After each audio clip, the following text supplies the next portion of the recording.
올 봄에 제가 하와이에 있을 때 이제 캄보디아로 선교를 다녀왔습니다. 일주일 동안 또 캄보디아로 가는데 한국에 들렸다가 또 캄보디아에 갔다가 다시 한국에 왔다가 이제 하와이로 오는 여정을 이제 저희가 가게 되었습니다. 근데 그때 하와이가 날씨가 80몇 도 지금처럼 아주 따뜻한 기온이었는데 한국에 가니까 영하로 떨어지더라고요.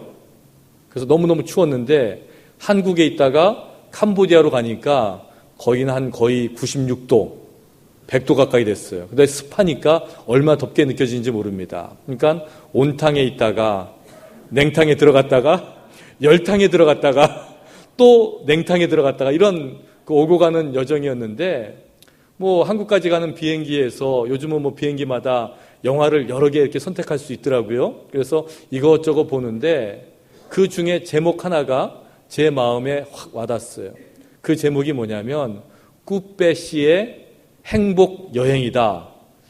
좀 특이한 제목이기도 한데 제가 예전에 그런 책이 있다는 걸 들어가지고 꾸빼라는 사람이 행복 여행을 떠나는구나. 그래서 그 제목이 마음에 들어가지고 그 영화를 이제 봤습니다. 영화를 보는데 그 꾸빼라는 사람은 이제 정신과 의사인데 날마다의 일상이 너무너무 루틴한 거예요. 똑같은 거예요. 아침에 일어나면 정확한 시간에 커피 마시고 토스트 먹고 출근하고 환자 보고 퇴근하고 이런 일상이 다람쥐 쳇바퀴 도는 것처럼 막 가니까 본인이 느끼기에 나는 너무나 불행한 사람이야 이렇게 느끼는 겁니다. 그래서 이 불행을 어떻게 극복할 수 있을까? 그래, 모든 것을 내려놓고 여행을 떠나자. 그래가지고 이제 3가지 조건을 가지고 여행을 떠납니다. 첫 번째는 목적지 없음. 두 번째는 돌아올 길 없음.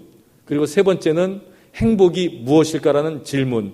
요 3가지를 가지고 여행을 가는데 중국으로, 아프리카로, 또 남미로, 또 미국으로 막 여행을 다니는 그런 과정 속에서 어떤 일어나는 사건들마다 이게 행복이구나, 이게 행복의 조건이구나 이런 걸 하나씩 메모하는 것으로 그 영화가 시작이 되고 있었습니다.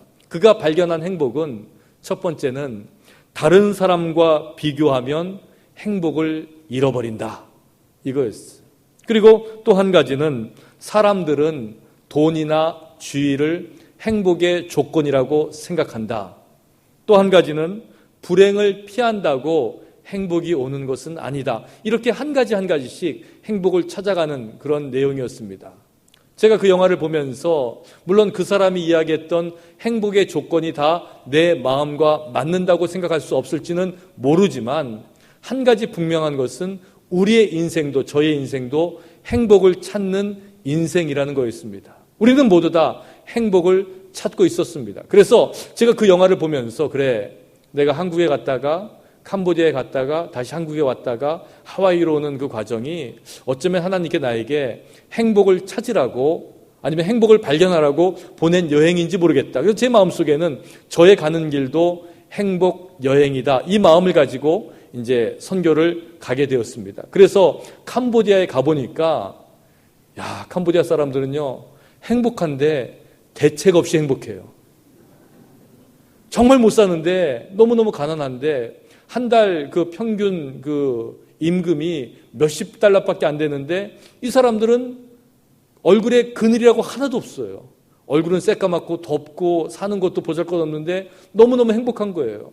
제가 만난 사람들은 시골에 사는 사람들인데 그 마을의 주업은 그 야자나무에서 설탕을 만드는 거였어요. 그래서 그 야자나무 꼭대기까지 올라가는데 나무마다 이렇게 사다리를 엉기성기 메어가지고 오르락 내리락 올라가가지고는 이런 바트를 병을 거꾸로 달아놔가지고 거기에 떨어지는 그 야자즙을 가지고 내려와서 끓여가지고 그 설탕을 만들어서 팔아서 그거 1불, 2불 해가지고 그렇게 먹고 사는 사람들이었어요.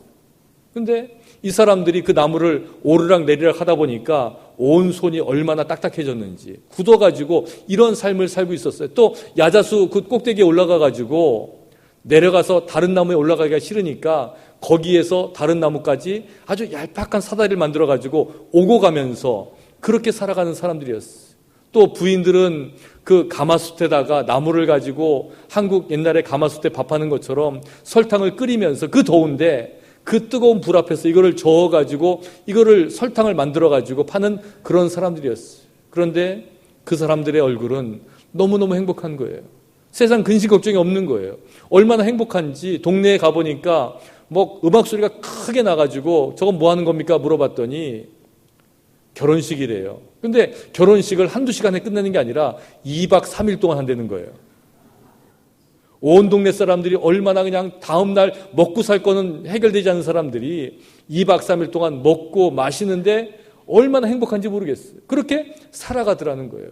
야, 이 사람들 정말 행복한 민족이구나.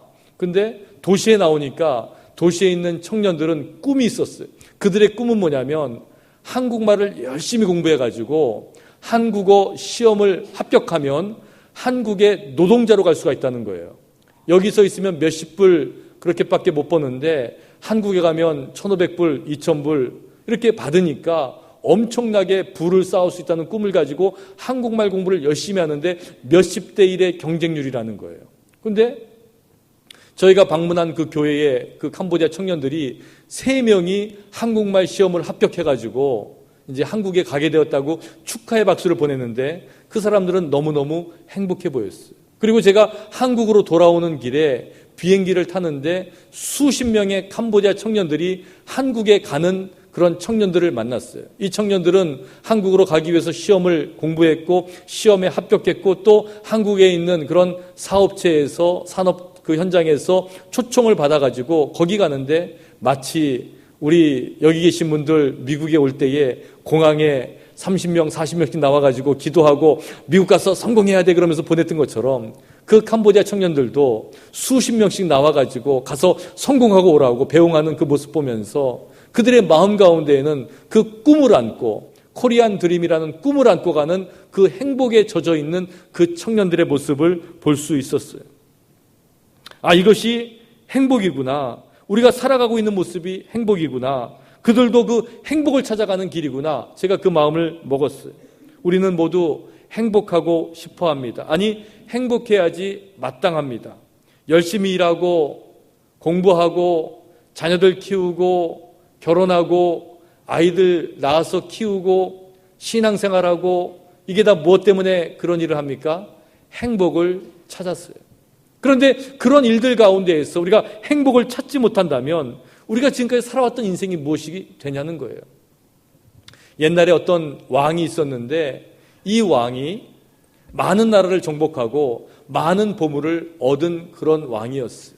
그래서 얼마나 보물을 많이 갖고 왔는지 창고를 따로 만들어가지고 보물 창고를 지어서 오는 사람들마다 자랑하는 거예요. 내가 이렇게 보물을 모았습니다. 내가 이것이다 내가 모은 것입니다. 자랑했어요. 근데 그 당대에 아주 이름난 지혜로운 사람이 있어서 그 지혜로운 자를 초청해서 자랑하는 거예요.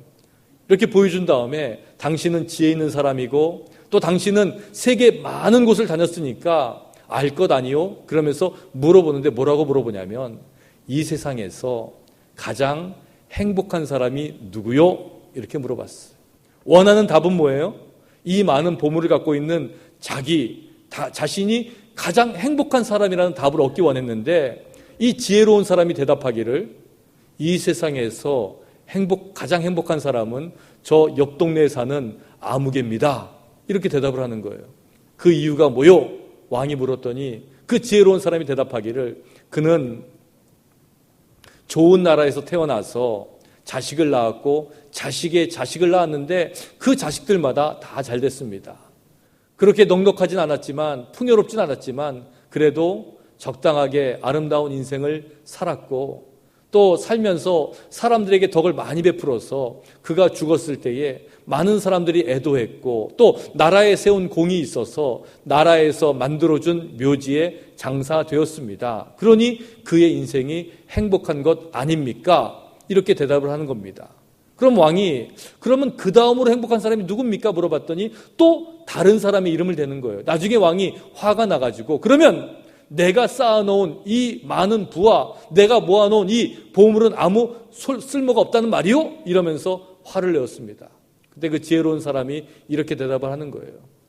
인생을 살면서 잠깐 행복에 겨워하는 사람은 많습니다. 그런데 끝까지 가서 그 마지막까지 인생을 산 다음에도 행복하다고 이야기할 수 있는 사람은 많지 않습니다. 그 왕은 비록 화가 났지만 그 지혜로운 사람을 통해서 큰 깨달음을 얻었다는 것입니다. 그렇구나. 인생은 잠깐의 행복에 겨워 있는 것이 전부가 아니구나. 마지막까지 그 인생을 다 돌아봤을 때에도 결국 행복한 인생이 정말 행복한 인생이구나. 이 깨달음을 얻었다는 겁니다. 여러분, 여러분의 인생은 행복하십니까? 여러분의 인생은 행복하게 살았다고 이야기할 수 있습니까?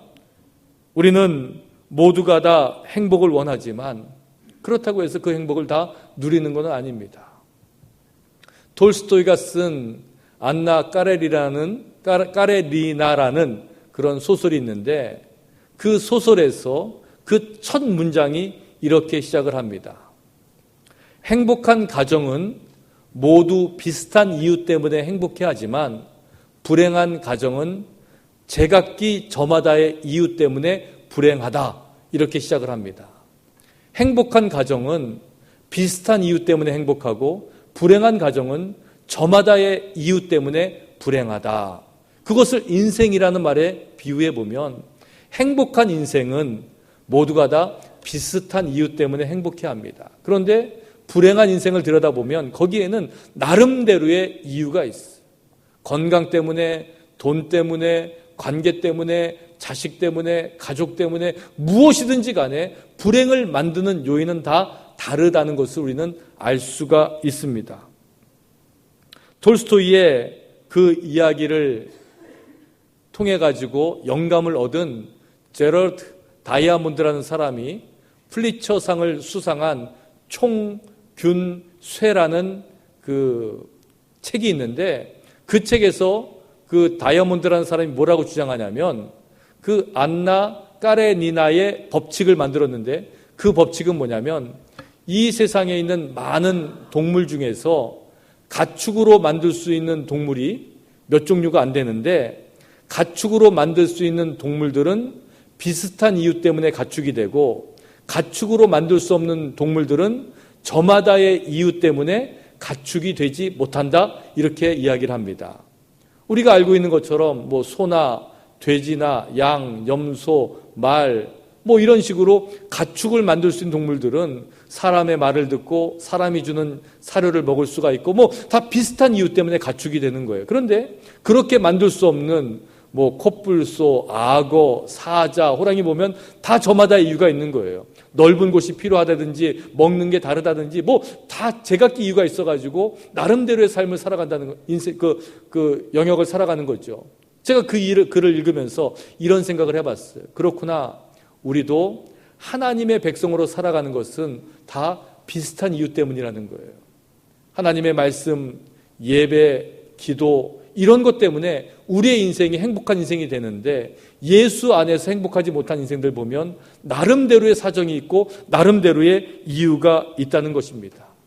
성경 말씀은 어떤 인생이 행복한 인생인가, 어떤 인생이 복된 인생인가에 대해서 이야기하면서 복된 인생은 다 비슷한 이유 때문에 복되다고 이야기합니다.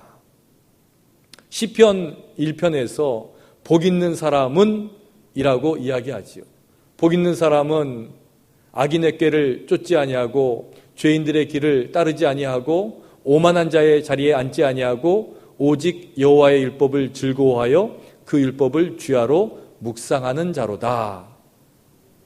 시편 73편에서 하나님께 가까이함이 복이다라고 이야기합니다. 이건 뭡니까? 그렇구나. 복 있는 사람들의 모습은 하나님께 가까이 있는 거예요.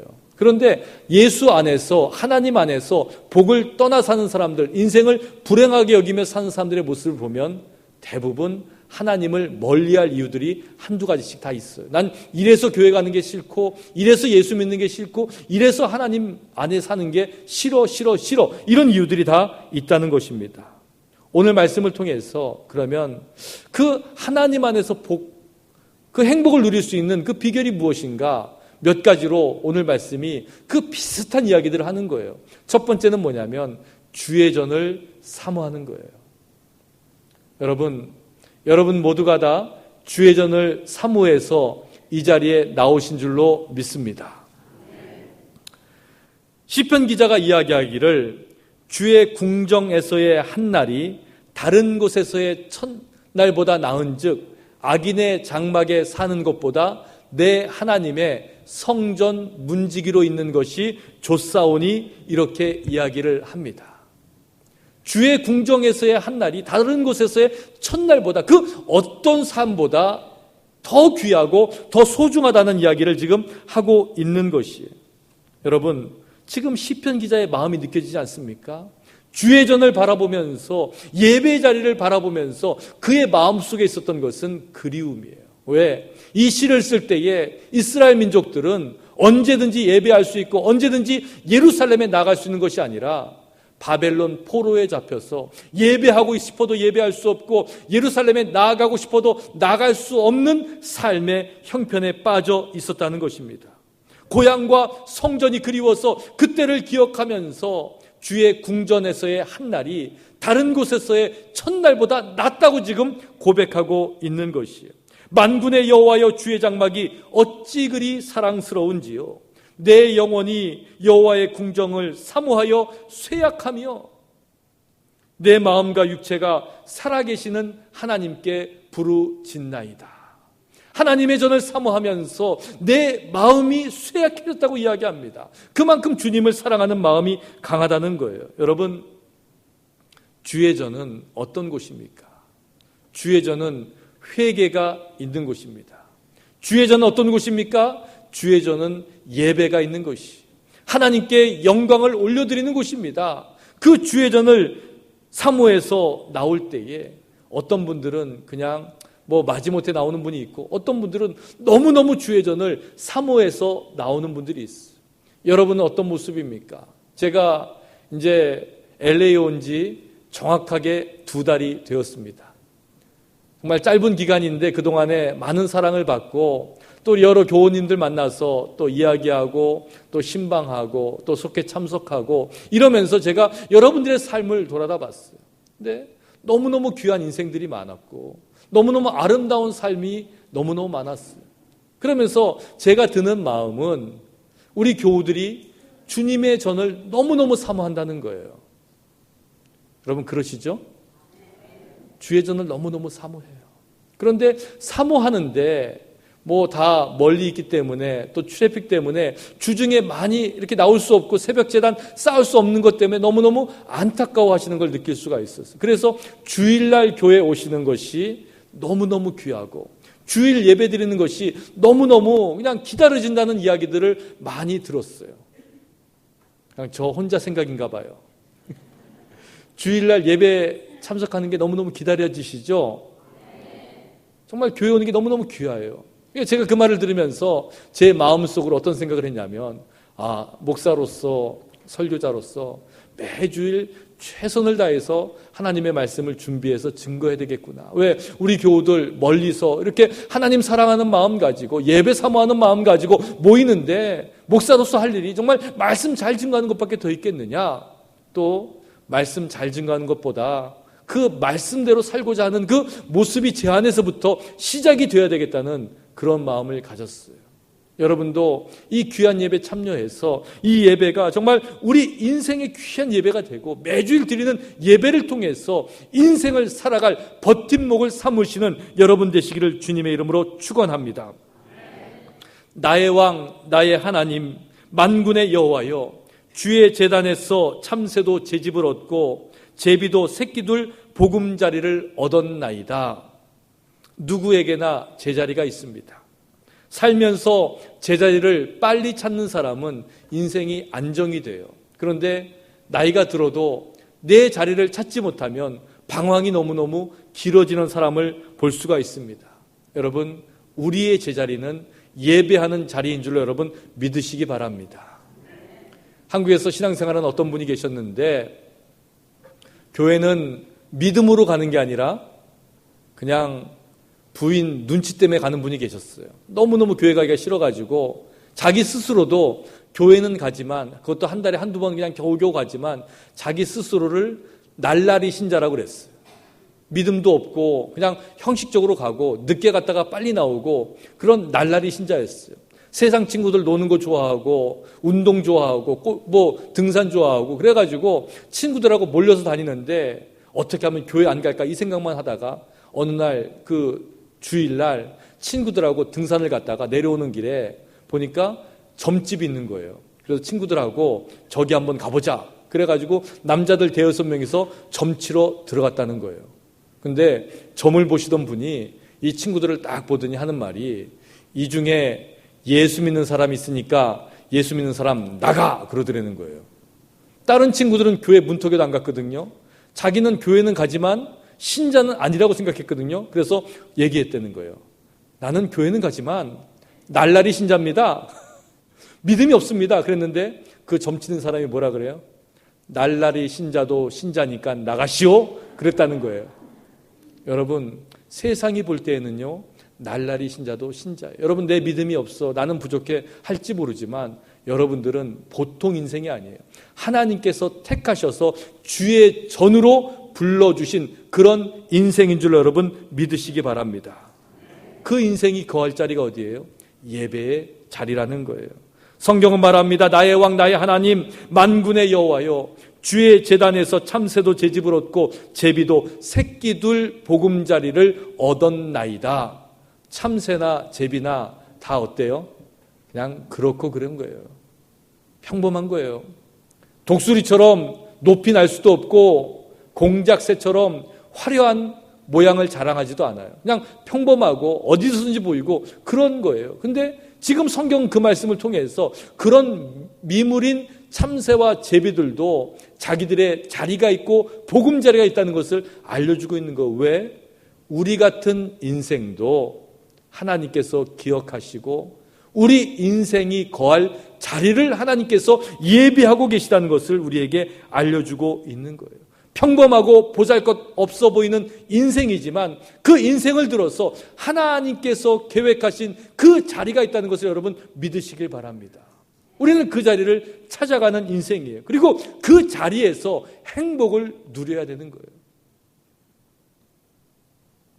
만군의 여호와여, 주의 장막이 어찌 그리 사랑스러운지요.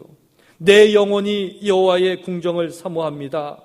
주의 집에 사는 자들은 복이 있나니 항상 주를 찬송하리이다.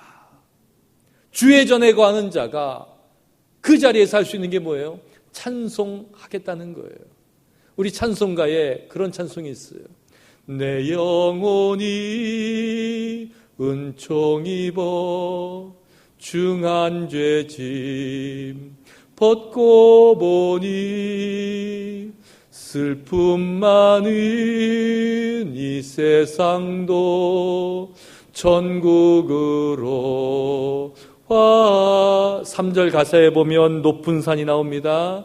높은 산이 거친 들이 초막이나 궁궐이나 내 주 예수 모신 곳이 그 어디나 하늘 할렐루야 찬양하세. 할렐루야 찬양하세. 내 모든 죄 사함 받고 주 예수와 동행하니 그 어디나 하늘나라. 아멘. 여러분, 높은 산이 거친 들이 초막이나 궁궐이나 주 예수, 구주 예수 모신 곳이 그 어디나 하늘나라라고 그랬어요. 여러분 거하는 삶의 자리가, 예배하는 자리가 바로 천국이라는 거예요. 이것은 주의 전을 사모하는 자들이 누릴 수 있는 그 행복인 것을 여러분 믿으시기를 바랍니다. 6.25 때 한국의 부흥사로 유명하셨던 이성봉 목사님이라는 분이 계시는데 그 목사님의 일화가 많이 전해져요. 하루는 그 인민군에게 잡혀가지고 신문을 당하게 되었답니다. 인민군 아주 젊은 장교가 와가지고 이렇게 물어보더라는 거예요. 영감, 예수 믿는 목사 맞아? 물어보더라는 거예요. 맞습니다. 제가 예수 믿습니다. 예수 왜 믿어? 천당 가려고 믿지요. 천당 가봤어? 이렇게 묻더라는 거예요. 천당이 어디야? 이렇게 묻더라는 거예요. 그 목사님이 이렇게 대답했답니다. 천당 본점은 못 가봤지만 천당 지점에는 가봤습니다. 그러더니 천당 본점은 어디고 지점이 어디야? 그러니까 천당 본점은 죽어서 가는 하늘나라고 천당 지점은 우리가 다니는 교회입니다. 그랬다는 거예요. 그랬더니 그 인민군 젊은 장교가 이 영감 예수 믿는 사람 진짜구만 그러면서 풀어줬다는 이야기가 있어요. 여러분이 앉아 계신 곳이 어디예요? 천당 지점입니다. 여기서 천국을 누리셔야지 본점에 가서 할 말이 있는데 여기서 그 하나님의 나라를 누리지 못하고 그 천국을 경험하지 못하면 본점에 가도 우리가 별로 할 말이 없을 것 같아요. 이곳에서 하나님의 은혜를 많이 누리시는 행복한 성도님들 되시기를 주님의 이름으로 축원합니다. 우리가 예수 믿으면서 행복의 조건이 그냥 비슷하다 그랬는데 또 한 가지 비슷한 조건은 주님께 힘을 얻는 거예요.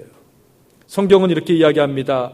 주께 힘을 얻고 그 마음에 시온의 대로가 있는 자는 복이 있나이다.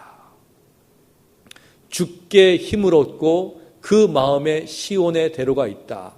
그러면서 뭐라고 이야기하면 그들이 눈물 골짜기로 지나갈 때에 그곳에 많은 샘이 있을 것이고 이른 비가 복을 채워주나이다. 이 말은 어떤 말인가 하면은 우리의 인생이 주의 전을 향해서 나아가는 순례의 인생이라는 겁니다. 시온의 대로가 확 펼쳐져 있고 편하고 넓고 좋은 길 이어야 되는데 때로는 그 길에 눈물 골짜기가 기다리고 있다는 거예요. 하지만 그 눈물 골짜기마다 주님께서 샘을 준비하셔서 많은 샘을 준비하셔서 오고 갈 때 목을 축이게 하시고 쉬게 하시고 그래서 그 인생길이 외롭지 않고 어렵지 않도록 도우시는 인생이라는 겁니다. 이 구절은 예루살렘 성전을 향해 올라가는 순례자의 모습을 이야기한 것이에요. 성전을 향해서 갈 때에 어려움을 만나기도 하지만 눈물 골짜기를 지나기도 하지만 그곳에서 하나님의 은혜를 누릴 수 있는 샘물을 만나는 인생이라는 거예요. 이것은 우리의 인생도 마찬가지입니다. 천국을 향해서 가는 순례의 여정 가운데 어려운 일 당하기도 하고 고난에 빠지기도 하지만 그때마다 하나님께서 우리를 붙잡아 주셔서 우리로 하여금 샘물을 허락하셔서 쉬게 하시고 목을 축이게 하시는 거예요. 이것이 은혜의 길이라는 겁니다. 어떤 길이요? 주께 힘을 얻어 나아가는 길입니다. 제가 설교를 시작하면서 캄보디아에 다녀온 그 여행이 행복 여행이다라고 말씀을 드렸어요. 그래서 캄보디아에 갔다가 제가 한국에 갔는데 한국에서 이제 목회자 세미나에 참석을 했습니다. 역시 제 마음속에는 또 여기서도 또 어떤 행복한 사람을 만날 수 있을까라는 질문이 마음에 있었어요. 한 120명 정도의 목사님 또 사모님들이 모여가지고 세미나를 하는데 제 옆에서 식사하는 어떤 목사님 부부가 너무너무 행복해 보이는 거예요. 얼마나 행복한지 그냥 얼굴에서 광채가 나는 거예요. 목사님 나이가 그렇게 많지 않은데 물론 좀 머리가 없는 까닭도 있지만 이렇게 아주 그냥 광채가 나더라고요. 그래서 너무너무 행복하셔가지고 행복해 보여가지고 이 목사님 내에는 목회를 너무너무 재미있게 하는 겁니다. 뭐 아주 모든 게 잘 되나 보다 해가지고 물어봤어요. 목사님 어디서 목회하세요? 그랬더니 수원에서 개척한 지 한 2, 3년 이렇게 됐다는 거예요. 목회가 참 재미나신가 봐요. 이렇게 행복해 보이세요. 그랬더니 그 목회 얘기를 하시는데 주로 목사님은 과묵하시고 사모님이 말씀을 많이 하시더라고요. 사모님이 말씀하시는데 어른들 15명이 모이고 애들 20명이 모이는 교회래요. 어른들 15명 모이고 애들 20명 모이는 교회인데 어떻게 저렇게 행복할까? 마음속에 이제 궁금한 거예요. 그 사모님이 얘기하시는데 동네에서 애들이 막 왔다 갔다 하길래 애들 와가지고 놀라 그랬대요. 그래서 교회에서 애들 가르쳐주고 또 이렇게 놀아주고 그러다 보니까 애들이 한두 명씩 모여가지고 5명, 6명, 7명, 8명 막 모이는데 애들이 저녁이 됐는데 집에를 안 가더라는 거예요. 그러니까 6시, 7시가 되면 저녁을 먹어야 되잖아요. 근데 집에를 안 가니까 어떻게 해요? 목사님하고 사모님만 밥을 먹을 수가 없어가지고 너희들도 먹을래 그랬더니 네 하고 달려들더라는 거예요. 그래가지고 아이들 밥을 해주기 시작했는데 어떨 때는 한두 명, 서너 명, 대여섯 명 그러더니 지금은 15명, 20명씩 매일 애들 저녁밥을 해준다는 거예요, 사모님이. 얼마나 어렵겠어요? 그냥 애들인데 그거 그냥 뭐 어떻게 먹여요? 그런데 그 사모님이 뭐라 그러냐면 목사님하고 약속을 했대요. 우리가 이 애들을 이제 전도하고 밥 해주는데 애들 때문에 따로 시장을 보지 맙시다 그랬다는 거예요. 왜냐하면 애들 밥 해주려고 시장 보면은 돈 들어야 되죠. 그러면 또 생활이 궁핍하니까 애들이 미워하게 되죠. 애들 가라 그래야 되죠. 그러다 보니까 그냥 냉장고 열어서 라면 있으면 라면 끓여주고 콩나물 있으면 콩나물국 끓여주고 그러면서 이 애들을 우리가 먹입시다. 그러면서 이 사모님이 음식을 하기 시작하는데 애들이 사모님 뒤에서 요리하는 거를 막 쳐다보더라는 거예요. 너무 신기한 듯이. 너 뭐 이렇게 보니 그랬더니 사모님 요리하는 거가 재밌어요. 신기해요. 막 그러더래요. 왜 그래 그랬더니 자기 집에서는 자기는 지금까지 엄마가 요리해 주는 거를 본 적이 없다는 거예요. 엄마 아빠가 맞벌이 공장 가서 일하는데 아침에 나가서 밤 10시, 9시, 10시에 들어오는데 애들한테는 돈 집어주고 이걸로 피자 사 먹어, 이걸로 햄버거 사 먹어 이래 놓고는 엄마 아빠는 늦게 들어오고 주말에는 피곤해가지고 그냥 주무시는 거예요. 나가 사 먹고. 그러니까 이 아이들이 엄마 밥을 먹어본 적이 없는 애들이에요. 너무너무 불쌍해가지고 그때부터 음식을 해주는데 이제 20명씩 밥을 해주기 시작했다는 거예요. 근데 목사님이 가만히 있다가 이렇게 얘기하는 거예요. 애들한테 너무 미안해가지고요. 맨날 그냥 국만 끓여주고 라면만 끓여줘가지고 미안해가지고 애들 그냥 고기라도 먹이고 싶으면요. 제가 나가서 일해요. 그래요. 무슨 일 하세요? 그랬더니 택배라고 소포 딜리버리 하는 거 있잖아요. 아침부터 그냥 막 돌아다니면 하루에 몇만 원 벌 수 있대요. 그 몇만 원 가지고 저녁에 고기 사들고 들어오면 그날은 아이들한테 고깃국 끓여주는 날이에요.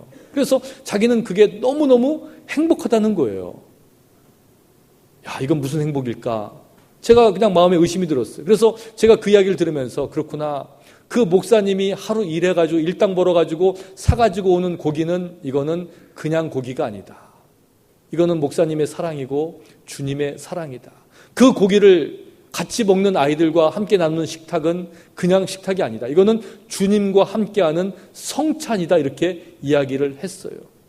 그럼 생활은 어떻게 하세요? 누가 물었어요. 그랬더니 이 목사님이 하시는 말이 그래도 또 돕는 손길이 있어요. 그래서 나는 한국에 대형 교회가 얼마나 많아요. 큰 교회에서 돕는 줄 알았어요. 그랬더니 그 목사님 하시는 말씀이 우리 옆에 있는 어떤 교회인데요.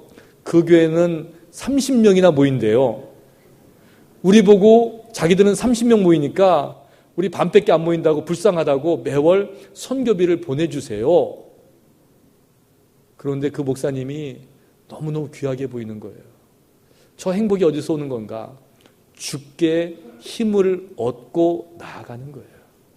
눈물 골짜기를 다니는데 많은 샘을 내셔서 그 샘을 통해서 먹이시는 하나님의 손길이 있어서 그 목사님은 사명을 감당하고 그 길을 행복으로 걸어갈 수 있는 것이. 이른 비를 내려주시는 하나님의 은혜가 있다는 거예요. 이른 비는 때를 따라서 정확하게 내려주는 거죠.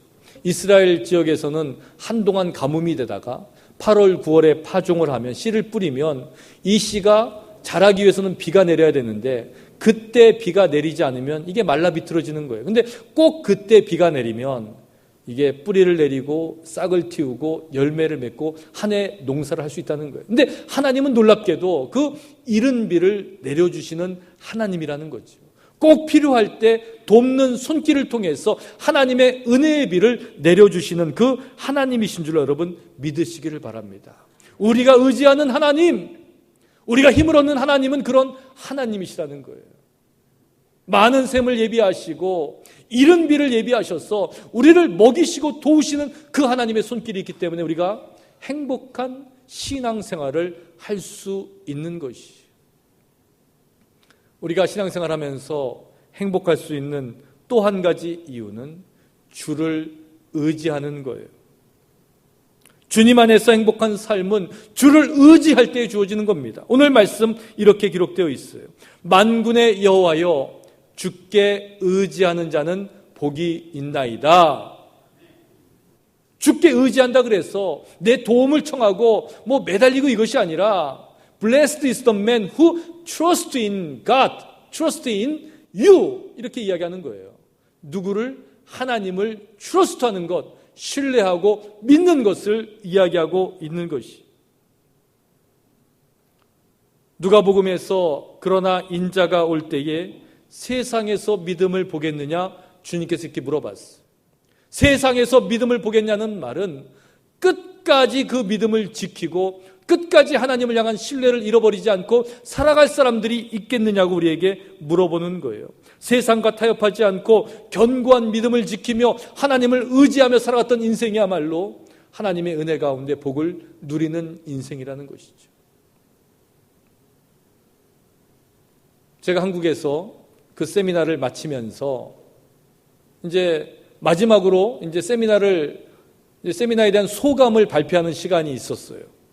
어떤 분이 일어나가지고 너무 강사가 훌륭했습니다. 좋은 말씀 많이 들었습니다. 어떤 분 일어나가지고 음식이 좋았습니다. 환경이 좋았습니다. 이런 얘기 했어요.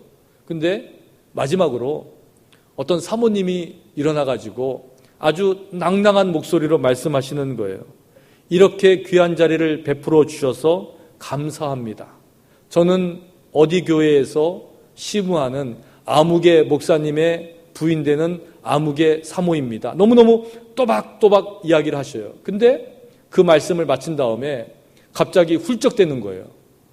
그러면서 그 감정에 복받쳐가지고 눈물을 흘리려고 그러는 거예요. 너무너무 감격해 하는 거예요. 그래서 저 사모님이 은혜를 많이 받았나 보다 그러는데 그 사모님의 그 다음 마디가 뭐냐면 저희는 개척해서 4년째 접어듭니다. 훌쩍훌쩍 얘기를 하는 거예요. 그 말을 들으니까 너무 고생하셨구나 이 마음이 들어요. 그 다음 마디가 뭐냐면 개척해서 4년째 접어드는데 목사님하고 저하고 둘이서 날마다 새벽 제단 쌓고 있습니다. 이렇게 말하는 거예요. 그러니까 교인이 하나도 없다는 거죠. 새벽에 목사님하고 사모님하고 둘이서 4년 동안 지금 새벽 제단을 쌓고 있다는데 저는 생각하기에 새벽에는 다른 분들 멀리 사셔가지고 못 나오고 그래도 주일날에는 또 그래도 교우들이 많이 모이겠지 이렇게 생각을 했어요. 근데 우리 옆에 있는 목사님이 그 목사님을 안다는 식으로 이렇게 얘기하는 거예요. 아니 주일날도 교인이 하나도 없대 그러는 거예요. 주여 어떻게 하면 좋아요? 너무너무 사모님이 불쌍해 보이는 거예요. 아니 4년 됐는데 교인이 하나도 없이 목사님하고 사모님하고 둘이서 새벽 제단 쌓고 목사님은 주일 설교 사모님 두고 할 거 아니에요? 그러니까 서름에 겨워가지고 눈물을 흘리면서 그 고백을 하는데 그 다음 마디가 뭐냐면 개척해서 첫 해보다 두 번째 해가 행복하고 두 번째 해보다 세 번째 해가 더 행복하고 세 번째 해보다 지금이 더 행복합니다. 이렇게 고백을 하는 거예요. 저 행복은 어디서 오는 건가? 제가 캄보디아 갈 때부터 행복이라는 주제를 가지고 여행을 했는데 한국에서 또 대책 없이 행복한 사람을 만난 거예요. 그렇지 않아요? 개척해서 4년 됐는데 교인은 한 명도 없고 목사님하고 사모님하고 둘이서 새벽 예배, 주일 예배 드리는데 첫 번째 해보다 두 번째 해가 행복하고 두 번째 해보다 세 번째 해가 더 행복하고 세 번째 해보다 지금이 더 행복하다고 고백하면서 그 행복에 겨워서 눈물을 흘리는 그 사모님을 만난 거예요. 마음속에 저 행복이 어디서 오는가 생각을 했어요. 한 가지죠. 하나님을 의지하는 거예요. 하나님에 대한 신뢰가 없다면 세상을 바라본다면 좌절하고 낙심해야지 당연한 일이에요. 그런데 그 목사님과 사모님은 그 하나님을 철저하게 의지하기 때문에 지금은 어려워도, 지금은 길이 보이지 않아도 자기는 행복하다고 고백할 수 있는 것이, 내가 사망의 음침한 골짜기로 다닐지라도 해를 두려워하지 않을 것은 주께서 나와 함께 하심이라. 주의 지팡이와 막대기가 나를 안위하시나이다. 주께서 내 원수의 목전에서 내게 상을 차려주시고 기름을 내 머리에 부으셨나니 내 잔이 넘치나이다. 사망의 골짜기를 다니면서 내 잔이 넘치겠다고 고백할 수 있는 까닭이 무엇입니까? 주의 지팡이와 막대기가 나를 안위하신다. 내가 그 주님을 의지한다는 믿음의 고백이 있기 때문인 걸로 믿으시길 바랍니다. 내 평생의 선하심과 인자하심이 반드시 나를 따르리니 내가 여호와의 집에 영원히 살리로다. 그 주님이 함께 하시기에 눈물 골짜기를 다닐지라도 좌절하지 않을 수 있습니다. 그 주님을 의지하기에 사망의 음침한 골짜기에 빠질지라도 해를 두려워하지 않을 수 있습니다. 그 주님을 의지하기에 맡기신 사명을 잘 감당할 수 있습니다. 이것이 믿는 자들의 고백이라는 거예요. 수없이 많은 불행의 조건을 찾을 수 있음에도 불구하고 딱 한 가지, 하나님을 의지함으로 누릴 수 있는 행복을 찾는 인생의 모습이라는 것입니다. 제가 LA로 이사 온다는 이야기를 듣고 제가 아는 장로님께서 메시지를 보내주셨어요. 그 메시지의 내용이 이렇습니다. 하나님의 은혜 가운데 꿈꾸시던 목회 행복하게 하시기를 기도드립니다. 행복은 의지이고 또 의무입니다. 저에게 이런 메시지를 보내주셨어요. 제가 그 메시지를 오랫동안 마음에 품고 있어요. 지금도 품고 있어요. 행복은 의무이고 의지라는 말을 마음에 새기고 있어요. 여러분, 그렇습니다. 행복은 조건에 따라서, 형편에 따라서 오는 게 아닙니다. 행복은 철저하게 여러분의 의지에 달려있고 그 행복은 철저하게 여러분이 감당해야 될 의무인 줄로 믿으시길 바랍니다. 우리는 마땅히 행복해야 됩니다. 왜요? 세상 사람들이 여러분을 보고 있기 때문에 그래요. 하나님을 믿는 사람들이 세상을 어떻게 살아가는지, 하나님 믿는 사람들이 어떤 복을 누리는지 세상이 보고 있는 거예요. 행복이 우리의 목표요, 우리의 수단이 되면 안 될지 모르지만 예수 믿고 사는 사람들이 이 땅에서 누리는 행복은 마땅한 행복인 줄 여러분 믿으시기 바랍니다. 그래서 여러분, 행복해야 되겠다는 의지를 가지세요. 마땅히 행복하게 살아야 된다는 그 의무감으로 살아가시길 주의 이름으로 축원합니다. 저는 오늘 설교의 제목을 통해서 여러분에게 행복하십니까? 이렇게 물었어요. 그거는 제가 묻는 것이 아니라 하나님께서 여러분에게 묻고 있는 거예요. 이렇게 행복할 수 있는 조건들을 많이 줬는데 너희들은 행복하냐고 하나님께서 묻고 계시는 겁니다. 여러분, 그 질문에 자신 있게 대답하시는 여러분 되시길 주의 이름으로 축원합니다. 하나님, 나는 하나님 때문에 행복합니다. 주의 전에 나와서 예배할 수 있기 때문에 행복합니다. 주께 힘을 얻기 때문에 행복합니다. 주님을 의지하기 때문에 행복합니다. 이 믿음의 고백을 드리시는 여러분의 귀하고 행복한 인생이 되시기를 주님의 이름으로 간절히 축원합니다. 기도하시겠습니다.